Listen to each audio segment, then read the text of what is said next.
અને 4મી તારીખ પછી રૂપાલા સાહેબ જો જીતી જાય છે તો અમારા લોકોનું ત્યાં જ રાજકોટ મુકામે જ અમે ધરણા પ્રદર્શન કરશું, કારણ કે રૂપાલા સાહેબ જીતે એવી તો કોઈ સ્થિતિ છે જ નહીં.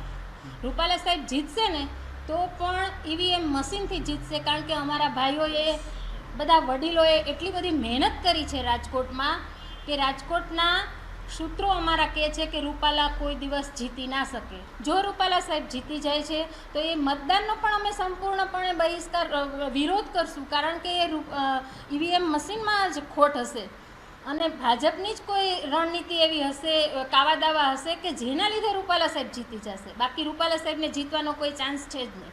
અમુક બહેનો જે છે નક્કી કરેલા એ બહેનો તો અમે ધરણા આપશું, અને ત્યાંથી પણ સંતોષ નહીં મળે તો અમે દિલ્હી જંતર મંતર ઉપર જઈને ધરણા આપશું, પણ અમે છેલ્લા શ્વાસ સુધી રૂપાલા સાહેબ માટે લડતા રહેશું. જો સંકલન સમિતિ એની રીતે કામ કરે છે, અમે અમારી રીતે કામ કરીએ છીએ. ભૂતકાળમાં પણ ભગતસિંહ અને ગાંધીજી બંને આંદોલન કરતા હતા, તો સંકલન સમિતિ એની રીતે કરે છે. અમારા વિચારોના મતભેદ છે, પણ અમે આમ પ્લેટફોર્મ એક છે. અમારું એક લક્ષ્ય એક છે કે રૂપાલાને ઘરે બેસાડવાના.